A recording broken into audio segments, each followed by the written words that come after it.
the Spot Track Podcast, talking sports contracts, the salary cap, and business of sports. Today's edition of the Spot Track Podcast is presented by Better Edge. Visit betteredge.com or download the app in the Apple iOS store. Use code SPOTTRACK at registration. Get yourself $20 off. It's a great time to dive into Major League Baseball. Some more obscure sports. How about a NASCAR bet? How about a PGA bet? Keegan Bradley coming back to win $3.6 million at the Travelers, taking over Tommy Fleetwood basically the last minute. Lots of unique bets, all available on Better Edge. You set the vig, you set the pricing. You can go head to head. You can put it out there for the world and see who wants to latch on with you. That's betteredge.com. My name is Mike Giannetti. It is Monday, June 23rd. Hockey and basketball are in the books. And that's the focal point today. For the hockey fans out there, we have flipped all of our switches to the off-season mode. Full free agency, full 2025 cap tables, and plenty more coming in that regard. We're going to try to put some real effort into our hockey views as much as possible over the next few weeks, getting ready for what should be one of the bigger off seasons. A couple of notable names. I think some sizable goalie trades. You've already kind of seen some backup depth get moved around here a little bit, and a halfway decent Dallas Stars trade and Mason Marchment. So we're here. It's activity time, and we're quickly approaching July 1st, which is sort of D-Day for Spot Track in terms of English Premier League transfers can become official. Obviously, the NBA offseason officially kicks off, and the NHL offseason as well, all on July 1st, which is officially now 8 days away. There'll be plenty of actual transactions happening leading up to that in all of these methods. We are tracking agreements in English Premier League in terms of the transfers and the projected contracts and the transfer fees. We'll have plenty more to come on that, as there's been some sizable shifts in that soccer world, which seems to never end. I feel like they're constantly playing somewhere in the world. And obviously, basketball is going to drive the day. Keith Smith is here. Plenty of thoughts on the OKC Thunder, who captured their first franchise title in Game 7 last night. We'll talk about their roster construction going forward and some of the financials that are going to come with their offseason decisions, because it's not going to be much change, but there will be some damage financially speaking coming forward, which will eventually lead to some major decisions down the road. Indiana's a little bit different. They're going to have a couple of pieces to consider, and this Halliburton situation, not unlike what we saw with Jason Tatum in Boston, is certainly going to be a wrinkle. Right? A major wrinkle, maybe even a dagger to whatever plans they had to keep this together entirely, to try to upgrade immediately. We'll get Keith Smith's thoughts on where that stands, and maybe there's a pause in the Pacers' plans for the upcoming 2025 offseason. That's all coming next.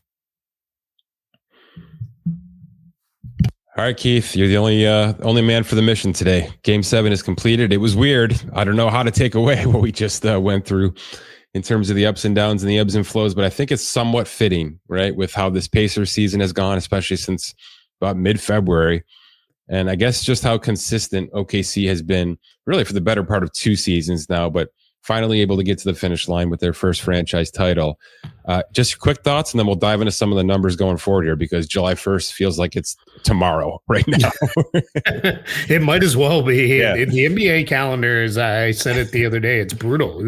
Game 7, the draft is in 2 days. They're still going to be reeking of beer and whatever else by the time they roll into the draft room, from the parade on Tuesday in Oklahoma City. But the Thunder, I said it last night, they were the best team on opening night. They were the best team at Game 7 of the finals. They just really rolled through this season. It's a credit to the Pacers that they pushed it even this far. Yeah. Really well built, well thought out Pacers team. Who knows how that game would have played out if Tyrese Halliburton hadn't gotten hurt. We're hoping for the best on him, but preparing for the worst, obviously. Yeah. But just the Thunder are very worthy champions. I think with the benefit of time, when we sit down and think about them a year, 2 years, 5 years from now, we're going to come back and say, man, that was one of the best teams we've ever seen. Yeah. Because just their dominance throughout the regular season and then throughout the bulk of the playoffs. Yeah, they get challenged in a couple series, but that's how it goes. They're I always say in the playoffs you're playing all the other good teams all the time, so you're not going to get too many of those monster victories and the like. But yeah, just a really really good run for OKC, and just a little spoiler alert. They're not going anywhere anytime soon. We'll get there.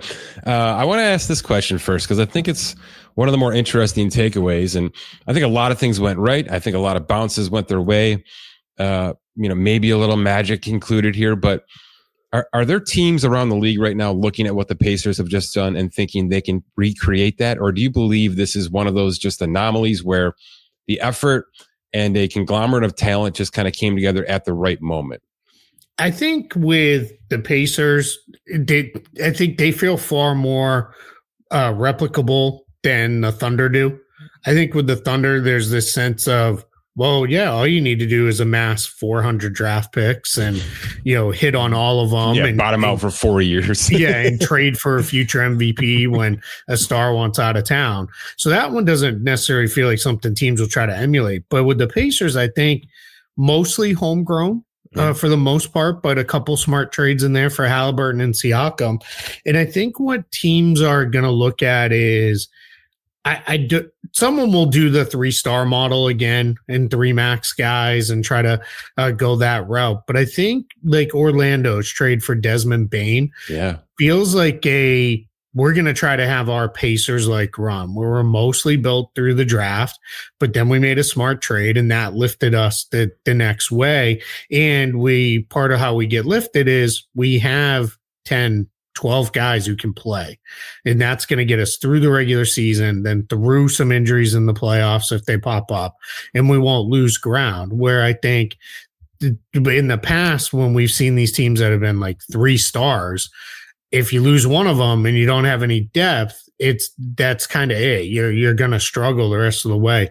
So I think the idea is going to be, especially if you're trying to not be second apron and $400 million total salary tax bill, you're going to see these teams push. So I think that does feel like you're going to start to see some teams be like, hey, can we put together what the Pacers have? Yeah, fair enough. And I love the Orlando trade there, and the comparison as well. I don't think they just acquired their Halliburton, right? I don't think Desmond Bane is that type of player, but they probably have him in Paolo, right? That it sort of feels like they kind of homegrown the superstar, and now they're just trying to add in maybe some B and C pieces to complement him. And boy, we're going to talk about the East here in a second, but I don't know that trade looks any better than it can right now, right? I mean, with the way things are shaking out for Boston, certainly some, I don't know, disrest with the Knicks still and their coaching situation. And now, I think projecting a little bit for what could be here with Halliburton in this Pacers 2025 season, somebody like Orlando has to be absolutely thrilled with how the next 6 to 8 months could shake down. But let's stick with the Pacers, and then we'll get to OKC and just how little they actually have to do. Miles Turner's a pending free agent. We've talked about it a little bit before, but man, that's really it. And I was thinking about it quite a lot last night, and even seeing some people reference it on the socials. It's just one of those weird series where there's not really anybody out there on the court who can financially benefit from everything that just happened. It's just one of those weird things where the contracts were all aligned from a future standpoint where nobody's going to bank off of what we just went through over the past couple of months here. Absolutely. And there were people, because it's what people do, saying like, man, Miles Turner struggled in the finals. He cost himself a lot of money. No, he didn't. No way. The Pacers know exactly what he is. Like, they're not going to let a bad handful of games sway them one way or another.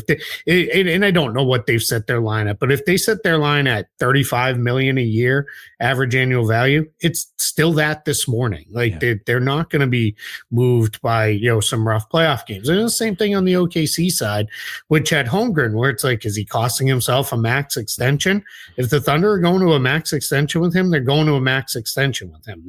Nothing's changed off of a handful of finals games. The other thing is, too, it's less in the NBA just because of the nature of the way things work than in the NFL. Where in the NFL, team wins the Super Bowl and immediately other teams raid their roster. and just start picking guys off left and right. You see that every once in a while in the NBA, but neither one of these teams, other than Miles Turner, he's the only real key free agent either team has.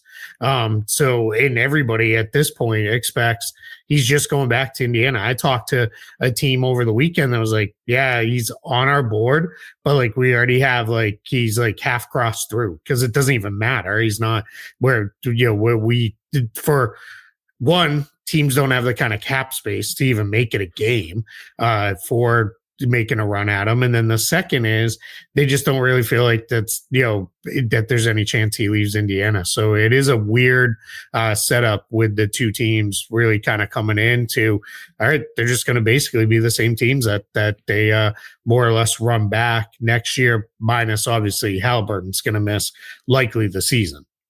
So I guess it's the right time to bring that in here because the last deal Miles Turner signed was 2 for almost 60. I think everybody expects, yourself included, a little bit of a pay raise, maybe even, a fairly significant one here, maybe up to 2 for 70, 75. Does the Halliburton conversation at least somewhat question that kind of a move, that kind of financial investment, knowing that half of this contract might be without Tyrese Halliburton available? Yeah, I would go longer with Miles Turner if I was the Pacers. I would give him a 4-year deal. I don't see any real reason why they need to kind of hold out on him. He's 29, so that would take him through, probably the bulk of his best years left in the league. He should still be a starter through his early 30s. His game should age quite well. He's not somebody who overly relies on athleticism and those kind of things. He's, pretty much jump shooter on the offensive end, and then defensively, a lot of his stuff there is some athleticism involved, but a lot of it's positioning and just being a smart basketball player. So I would go to 100 for 120 if that's what it takes, 25-30 million a year. I would be open to it. Sounds generally with those older players, we're seeing more teams want to opt for the declining contract where it goes down from year to year. But I would opt for, hey, if he's open to, let's decide on the number and then let's do it over a number of years that gets us to a spot where it's a little less in the early years. That helps just with the tax bill this upcoming season. So that's where I would probably want to focus because, next year, I don't want to call it a lost year by any means. I have enough depth. They're still going to be a pretty good team no matter what. Just without Halliburton, you're just not going to be the same team. And that's where I would be a little more cautious if I was the Pacers. But I'd still re-sign Turner because the good news is, all right, we don't know this for sure yet, so we're speaking a little early, but we all think Tyrese Halliburton tore his Achilles, and his dad confirmed it was an Achilles injury. But Achilles injuries are no longer career enders the way they once were in the NBA. We see guys, generally it's a year, and then they get back. So, next year you just kind of make the best of it. You get through with Nembhard and McConnell and all your other young guards like Mathurin and Shepherd and that, and you do the best you can. And then the year after that, you're geared back up to make another run at this thing. And in order to do that, you want Miles Turner to be a part of it, so you don't mess around too much.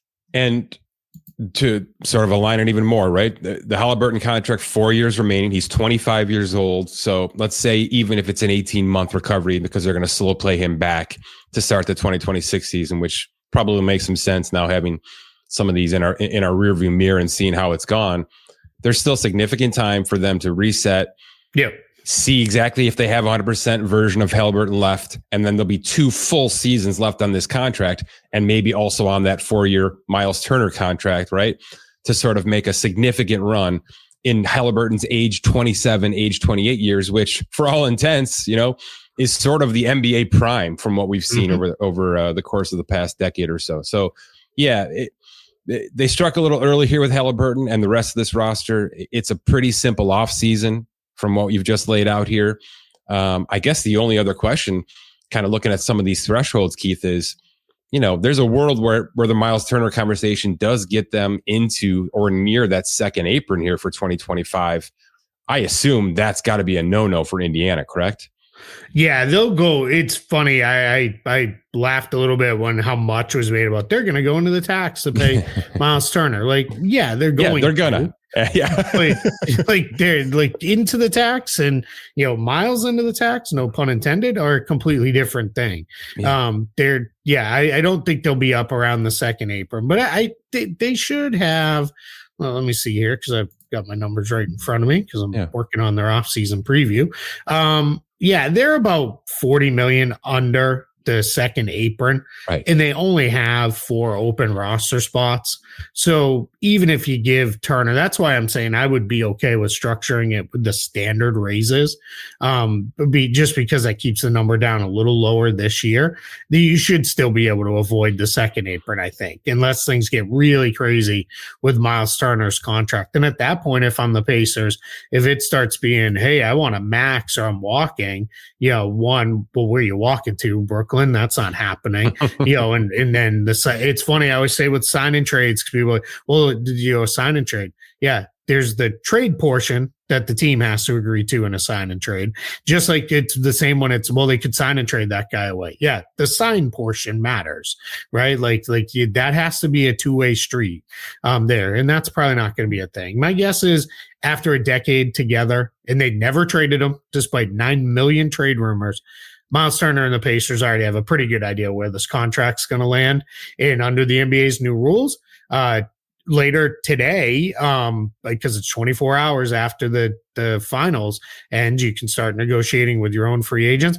I bet this is one of the earlier contract agreements we hear about. And it should be said that 2-year, $58 million contract I've referred to a couple of minutes ago, that was a rip it up renegotiation, which, Keith, we never see in the NBA, right? We rarely see it in football. We've seen it a couple of times with some superstars of late, but that's a good faith gesture by Indiana to kind of make matters meet when you're right. He's heavily on the trade block every 6 months. It was kind of a shut up us moment with we're going to pay him a little extra money and make sure he's happy. And now everybody's been rewarded with this season. So it just makes sense that this translates into something a little bit more long-term and stable. And now again, to wrap it around this Halliburton rehab as well and get everything back in order by 2027, which could be the next time we really see a significant Pacers run. Although we'll finish with Indiana on this question. I mean, this team has legs still, right? Obviously, this team damn near won Game 7 without Halliburton, until the wheels, completely fell off there. But this team's going to be an Eastern Conference factor, all things knowing, unless things go significantly crazy over the next 2 months in terms of the offseason, right?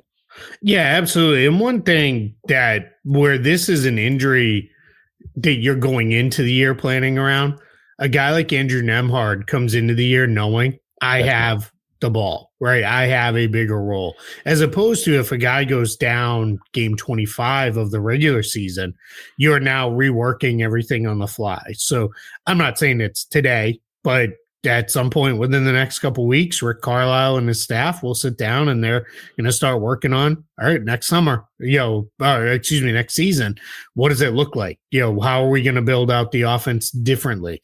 And yeah, you have Nembhard, you have McConnell, you have Matherin, you have Shepherd. You have a guy like Jarris Walker who's injured in the finals, but has struggled to even find his way in the court because of how deep the team is. And he's a guy who's an interesting player because he could do a lot with the ball in his hands for a bigger player. You put the ball in Siakam's hands more. There's still a ton of talent in Indiana. And the nice thing, too, for them is because now they're established at this level, it's going to be re-sign Turner and then fill out those last few spots with minimum signings. But now you're a much more attractive place to sign as a veteran minimum because, all right, hey, I could come in and be the, pseudo Halliburton replacement for, the next year. And maybe I can make a title run and kind of go from there. So I think they're set up, really well, despite the fact that they just lost one of the best players in the league, likely for a season. I hate to put you on the spot, but is there a name or two out there that could make that jump to Indiana now because Halliburton's spot has been vacated next year? Reportedly? Yeah, I think the place you look at is point guards, only because they are going to want to be cautious. I mean, we all love TJ McConnell and everything he did in the playoffs, but you're not going to ask TJ McConnell to be a 30-minute a night guy in the regular season. And Nembhard, good on ball, but there are some questions of, all right, is he good? Is he better in the kind of off-ball secondary playmaker role. So you start looking around at some of the point guard options, and yeah, you could have guys like D'Angelo Russell, Tyus Jones, available for the minimum potentially. A guy like Monte Morris, Campaign, if they wanted to go a little bit the other way and add in another shooting guard into the mix. Yeah. If the plan is to just slide Nembhard over, you're looking at guys like, maybe Luke Kennard or Gary Harris, who I believe Gary Harris is an Indiana native. You could have someone like D'Anthony Melton, who's coming off an injury himself. Sam Merrill, if you could poach him from the rival Cavs, just another good shooter you could put on the team. So I think there is a world where they can hit on a pretty good player for the minimum. And there's situations where they could maybe finagle the taxpayer MLE, which is about $5.7 million. And if you get that, then that opens up even just a couple more options for guys. So they're going to nail a couple players into that spot better than what they've had, simply because now they're the Eastern Conference champs. Okay, let's flip the switch to the champs, Oklahoma City Thunder. Again, there's not a free agency conversation to talk about here because it's been well constructed, well staggered, draft and develop. We've mentioned this before on the podcast, Keith, but there certainly will be some contracts to talk about this offseason, right? There's 3 big names out there, right? Jalen Williams, Chet Holmgren, and who am I missing here? Lou Dort, right? Do they all get done this offseason, or do you think there's some staggering in terms of how OKC handles the extensions going forward here? Yeah, they're going to definitely get Holmgren and Williams done. They're too good, and you don't mess around with guys for rookie scale extensions. Anytime we've seen it be, we'll hold off and we'll get it done in restricted free agency, that tends to go not your way. And those are guys that immediately teams will be like, here's a max offer sheet. Yeah. Let's go. So they're both going to get done, and I expect both of them to get max contracts. There's been a little bit of buzz that maybe Holmgren takes a little bit less, and in that, first time you have a chance at a max, guys usually take it.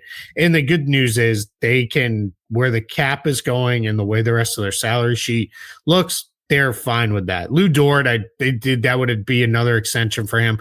I don't think that one's going to happen. He's still got 2 years left under team control. I think the Thunder will be content to just say, let's let this one play out at least one more year, and then we can always address it again later if we have to, because something is going to have to give eventually with this roster. It's not going to be Shai Gilgeous-Alexander, Chet Holmgren, or Jalen Williams. It's going to be the supporting pieces around that.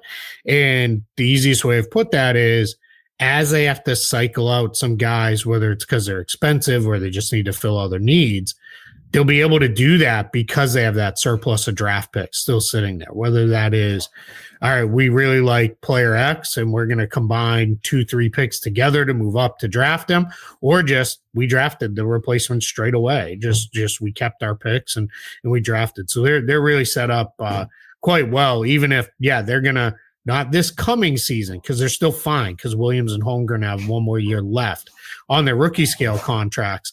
They will go to a different level salary-wise 2 years from now when those guys are on what I think will be max deals. Shai Gilgeous, 2 years, $79 million remaining. It's 38 next year and 40 the year after that. My God, that feels like such an unbelievable value when you start to talk about, where Luka's going to be in 18 months and the likes of that. But when does that conversation start to happen about, the 30%, 35% max going forward here? Yeah, that'll probably be a next summer thing, simply because they're going to want to add the 5 years to that deal with him. It could come this summer. I believe, let me just double check and make sure I don't say the wrong thing. But I believe he is also extension eligible. So you'll be in a spot where you could offer, he is. You could offer him 4 years this summer. That's possible. He may take that. We could also see Shai Gilgeous-Alexander do the 4 years because he is coming off an MVP season where he's already at the 35%. So this isn't like Donovan Mitchell or Luka Doncic, which gets a little weird where like they're Mitchell did a shorter extension. Luke is likely to do the same thing so that then they get back on the market quicker at 35% max numbers. Gilgeous-Alexander is eligible for that direct from the Thunder because they acquired him while he's still on his rookie scale deal. And then he won the MVP. So you might see a full 4-year max done with him. A lot of guys don't pass that up when it's offered. So that would be one more year. As like we said, I mean, $40 million is still a lot of money, but it is a value for him because it's nowhere near a max. And then he'll jump into that full 35% max the year after that. Just a question of, does that get signed this summer or does that get delayed a year and signed then? Because that, that will still be on the table. And if he delays a year, he can do it for 5 full years versus only 4 this summer. But yeah, that's an interesting way to look at it. You're right, because he's already kind of vested now that 35% uptick with the massive season he's had here, and there's certainly no guarantee that he replicates that next year, and then we kind of fall back into the 30% world. So that's an interesting dichotomy that the entire Thunder organization is going to have to kind of work out with. Really, there are 3 big pieces here, right? Jalen Williams, Chet Holmgren, and now Shea in that conversation, kind of at the same time here. So where does this leave the Thunder then? From a projection standpoint going forward? Obviously, they're going to have to start dipping into things sooner rather than later. But can they remain scot-free in 2025, an under tax, under apron team? Yeah, for next season they should be. They should be fine. They have exactly 2 free agents from their standard contracts. AJ Mitchell, who they have a team option on, and the other Jalen Williams, the big one, who they also have a team option on. As it stands today, they also have 2 first-round picks that right now they have no room on the roster for. So we're going to see some movement with the Thunder. They've been here before the last couple of off seasons where it's been, all right, we've got a whole bunch of guys under contract and we're going to start moving them around. But they are, as it stands right now, I've got them, I believe it's about 9-ish million, 10 million under the tax line, pending what they do with their guys. So chance they go into the tax, maybe if they make a trade. Yeah. But for the most part, they should be even clear. They're definitely clear of the aprons. They're not even going to come close to that. And they could still be clear of the tax as well, just given all the guys that they have on roster already. So it's really in a spot where this is the last year of that. Then next year there'll be a tax team. And then potentially when SGA's extension kicks in, they might start being a team that's kind of dealing around the aprons a little bit. But like I said, at that point, they'll be shedding off some other salaries. That's where you could see guys like Aaron Wiggins and Isaiah Joe, maybe Isaiah Hartenstein's not on the team anymore, and they've replaced those guys through draft picks. Yeah, kind of fast forward 3 years to what Boston is now, right? It's kind of a little bit kind of the plan. Hey, and by the way, those numbers you're railing off here for 2025 do include the placeholders for pick number 15 and pick number 24 in the draft this week. You kind of mentioned it, right? They've got a stockpile still, even after all these down years. Do you expect them to move off of those picks, Keith? Are they going to pile up a bunch of second-round picks? Do you think there may be a player that comes back for a couple of these picks? How do they operate, at least in the interim this week? Well, it was very funny. I had I tweeted last night. Lisa Salter asked Sam Presti, like, "Hey, what does it mean to you to look at this trophy?"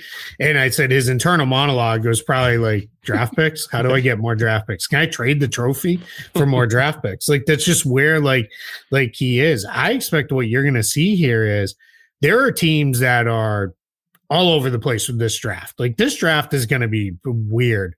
I think it's the top 2 picks are very well locked in with Cooper Flagg to Dallas, Dylan Harper to the Spurs. At 3, Philly is making all kinds of noise about, hey, we could trade back, we could trade out, we could do all kinds of things. Nobody knows what's going to happen with Ace Bailey in this draft. So where the Thunder, they're not sitting on any super prime pick, but I think what you're going to see them do is 15 or 24. You're going to have a team that either wants to move up into that range or a team that maybe wants to trade into the first round. And how the Thunder the way they may do it is, hey, we don't have room for 2 guys anyway, on the roster. Let's trade 24, but you got to give me 2 future firsts for that. And that's how you just kind of keep this thing going, right? It is as close to Bill Belichick with the Patriots that I can remember in the NBA, where it is, all right, I'll trade a pick and I'm going to amass more future picks. Now, you can't draft some, offensive guard from a Division II school every year and just expect people to be happy, right? Like that's where things fell apart in New England. And I'd say fell apart 6 titles later because I'm very selfish and spoiled. But it's in the NBA. Eventually, you're going to have to make the moves, but that's how he keeps this thing rolling, right? You're going to be, let's move, and then one of those picks that he gets won't look like all that much right now. We'll all be like, oh, good move by this team. They're going to be good for a couple of years. And then something happens and now all of a sudden they're not good. And now the Thunder are sitting on another prime asset. Like that's going to be how you kick the can down the road here. I think they'll definitely move off one of those 2 picks for some future picks down the line. Okay. I've got one more draft question. I've got a baseball question, and then I'll get you out of here because I know you're a busy guy today on the heels of the offseason. How much, if any, did Philadelphia's offseason change when Tyrese Halliburton went down last night? Oh, that's a good question. It's really hard to get a handle on Philly. Most of what you hear out of there is like, hey, we're going to get healthy and we're going to be contenders. Some of that feels a little like we have to say this because we're sitting on hundreds of millions of dollars of salary for injured players. But it's not wrong. Like if healthy, they're contenders. Like they should be one of the very best teams in the league. And then it's rare to have a team in that spot and have the 3rd pick. Yes. In the draft. And that's where you can go a lot of different ways with that. There's been suggestions of, could they use that 3rd pick to try to dump Paul George's contract? All right, well, straight up, that would be to Brooklyn. They're the only team that could do that. Right. To anybody else, it'd be, all right, well, some other guys come back. They're probably not Paul George level, but probably could play. And now you've rounded out your depth a little bit. Or do you just use it yourself and that builds your bridge to whatever your next iteration of the team is? They are, I don't know that it changed anything for them as far as let's go for it, because I don't know how much further let's go for it you can be than having hundreds of millions of dollars invested in Embiid and George. And then Maxey, but I keep him in a separate thing because clearly he could have played if they weren't tanking down the stretch. So, I think they're as in as they can be with this. I don't know that you see them use 3 to try to take on even more another guy or another crazy trade just because the salary structure is not necessarily there to put together another big trade. But I do think they're going to do everything they can to make a real run next year. Can I offer one hot take draft or take trade? Because I think you're right. I think it's most likely they make the pick. It's next likely that they actually use this pick as power to clean up some of the finances in a Paul George or something like that, which is pretty good business sense. But let's just make 3rd that now there's a glimmer of hope, right? There's a 4 or 5 seed in the East staring them in the face because of what happened last night. And the number 3 pick isn't going to do a whole lot to help that. It's just the nature of the beast, right? These guys don't walk on the court and become top 5 starting contenders in this league, right? It takes a minute. So let's just say that there is a team that is still disheveled and now more disheveled that actually might have a player sort of worth the number 3 pick that you could dump some salary off to a team that is looking to reset its wheels a little bit and get better immediately. What if Devin Booker's in this conversation, Keith? The only problem with that is the Suns have been very clear they're not going to trade him. I know, but the number 3 pick's a different conversation, right? I think the challenge there becomes too is that has to involve Paul George or Tyrese Maxey. That's right. Because it's the only way you can match salary in that position. I mean, you certainly make the call, right? If you're Daryl Morey, you make the call and say, hey, you've got, after the KD trade, you've got 100 guards on your roster now. Are you ready to trade one of them? And if it's Daryl Morey making the call, he's not talking to them about Grayson Allen. He's calling about Devin Booker. now you've got to convince them, hey, you want Paul George instead, right? And it probably costs them their 2026 first round pick for that portion, right? And that's already, I think, owed, because that's the other challenge for Philly. That's fair. They owe picks out in the future, so that's where it gets really hard for them. The matching salary plus putting together draft picks gets really tricky. Now you could start talking about, hey, what about 2030 or 31? But at that point, like I'd be pretty nervous, only because we're talking about that window's shut. I feel pretty. I've been wrong for about a half decade on. Well, that'll probably be a post LeBron year, but I feel pretty good about saying that'll be a post Embiid year.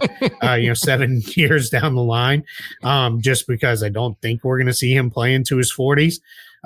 So yeah, that's just where it gets tough. They just don't have. They don't have like that $25 million salary on their books for a guy who's not really a key part of the rotation.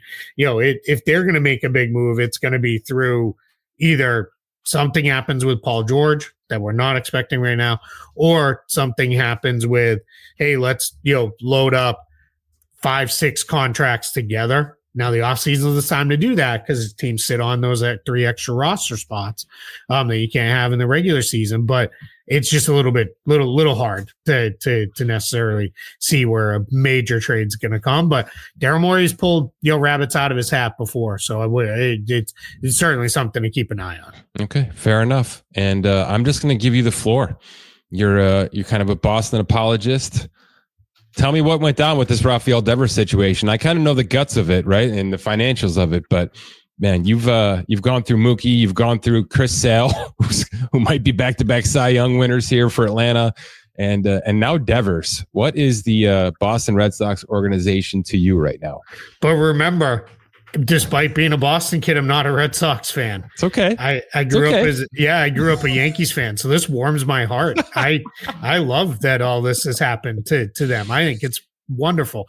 I will say, talking to friends and family, just they are so miserable. You're going to start seeing people showing up at Fenway Park with the sell the team stuff and all that, because they just people just don't get what are you doing here? And there's Devers thing just got so gross with, all right, well, we have a third baseman that we like better than you in the field, so we want you to play first. And then he's like, I'm not a first baseman, I'm not going to do it. And it's funny because it reminds me a little bit of, they'll probably go back a decade with Pablo Sandoval. Yeah. Where he's like, I played third base. And it's like, dude, you weigh 300 pounds. Yeah, you can't move.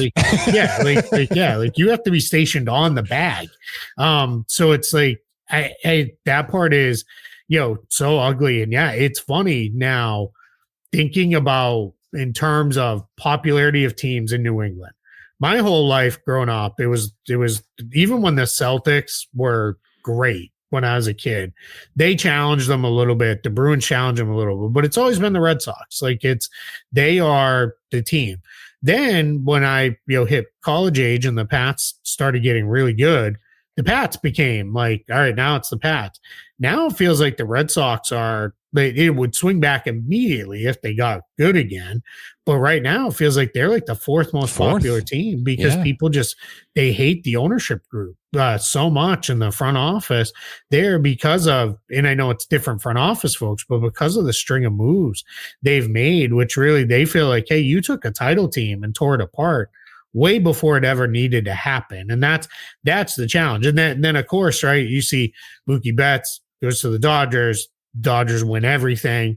You see Rafael Devers comes back and he cranks a home run right on you, which it's like, you could have put that down in ink and, immediately upon seeing they were going to play that quickly. So it's just an ugly situation there, and people are, miserable. And the hard thing is, it's, like everywhere else, that's now it's when's Pat's training camp open? Because this is not going to be a fun It's not going to be a fun off season for Celtics fans because you're going to see some people move. The Bruins are in a transition, and then you have the people are like, we hate the Red Sox, so all right, people are pretty fired up about the Pats within reason. I don't think anybody's screaming Super Bowl, but new coach, they got a young QB, they made a bunch of offseason signings. So I think you get a whole lot of people who are waiting for, I don't know, what is it, a month from now when training camps open. They're pretty excited for that because it's just not going to be fun with the other teams. Really quick, because I can actually transition this back to basketball. So this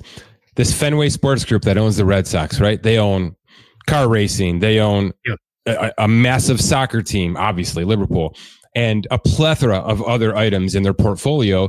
And there's a lot of people now crying wolf, basically saying, hey, there's just not enough allocation, resources, maybe even attention to go around. And it feels like the Red Sox may be well down that ladder rung, right? In terms of where they belong in the hierarchy.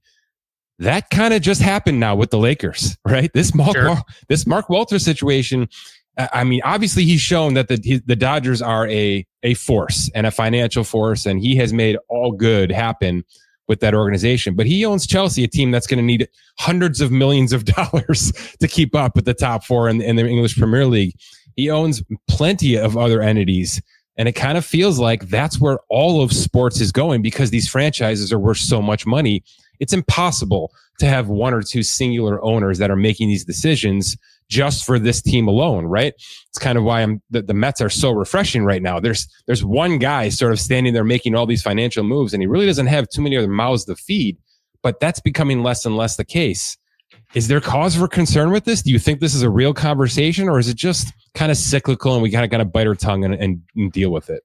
Yeah, I think there's a sense with Mark Walter of just write checks, and that's what he does. It seems like he hires good people that he trusts. Then he's like, all right, what does it cost? Go, just go. And if that's what he's going to do. Right. And I always say, that's all you want from your owner. Just write checks, right? Write really, really big checks and stay out of the way and be a good person, right? Too. Let's not, let's support some good charitable endeavors, but just write big checks. That's all we need out of this. And I think that's also part of why they've put in this in writing, which does feel truly different than the Mark Cuban situation and some of these others, that Jeannie Buss is going to continue to be the team's governor. Because I think for Mark Walter, it's I don't want to deal with the day-to-day NBA stuff. One, I don't know it as well as you do. I don't have the respect in the room the way she does. So you just go do it. And just tell me what checks I need to write. And I'm just gonna do that. Now, if things start to get a little wonky, a little sideways, that's generally when these guys are like, all right, hey, I'm going to put my person in charge now. And now I will say Jeannie Buss might be the governor, but Rob Pelinka might stop at her office on the way of, hey, I want to make this move, but it's going to cost us $100 million in salary plus taxes. And he might stop and tell her as he goes down the hall to Mark Walter's office and lets him know. What is interesting is, he's invested heavily with the Dodgers in the unseen things training stuff, scouting, scouting, all those things that are things that you don't necessarily see. And for the Lakers, they have run a lot like a mom and pop shop. They have the smallest front office in the league by a pretty big margin. They've kept things very small. They've kept the money on the court. It's like the old Moneyball, got to pay for soda because I want to keep the money on the field. But that is a little bit of what they've done is they'll pay for the players, but they've never paid super high for a coach or front office or a lot of front office people. Their training facilities just kind of okay. It's nothing, special considering they're the Lakers. Those things are all going to get changed and upgraded. And that's what I think for the rest of the NBA is crap. Now they're going to invest in the places where there is no cap, right? There is no way to match that. And if they do that, that's where, the Lakers don't find guys out of Europe the way other teams have and those kind of things. They start finding these guys because their presence is bigger. They're more invested in all this stuff. So much the better for them. And it's just going to be a little bit tougher for everybody else. But roster-wise, the NBA's thankfully their cap rules and all that kind of keep them in place. But you won't see another thing where Alex Caruso leaves because it's going to cost us in taxes. That won't happen again. That'll just be, all right, so pay it then. keep him. If you think he's worth keeping, keep him, and that's where it'll go. And Luka certainly gets that check in August, correct? Oh yeah. But it's going to be short. It's going to be. Yeah. He's going to get extended. He's going to do like Donovan Mitchell did. It's going to be like a 2+1. He'll get back on the market in a couple. Well, not back on the market, but then a couple years in, he'll be at 10 years of service. Which how Luka's already talking about 10 years of service for him just makes me think it should just finish the hole in the backyard and climb in it, because it's like how like these guys make me feel older and older, and it doesn't help when you get a player coming in the draft like Cooper Flag, and it's like, wait, he's how old now? And he was born in what year? Like, but I mean, it is crazy that we're here. Like he was born in 2006. Like in 2006, I was a few years away from having our kid. Like, I'm like, come on, man. Like, how are players in the NBA that age? But here we are. Just write the checks. That's the theme. That's the takeaway. I love it, Keith. Thanks as always. Absolutely. Thanks for having me. All right. Always good to catch up with Keith. We always learn so much and have a little fun as well. Please continue to read his pieces on Spotrac.com, all things NBA. And now we officially are in off-season mode, which is when his content especially shines. Speaking of which, Dan Soman and I are targeting the Major League Baseball trade deadline. We've got a view. We've got a trade machine. We've got pods and articles coming with notable players who are certain to get moved, and maybe a few who are on the bubble heading towards that July 31st trade deadline in Major League Baseball. For Scott Allen, my name is Mike Cheney. Thanks for listening to this edition of the Spotrac Podcast.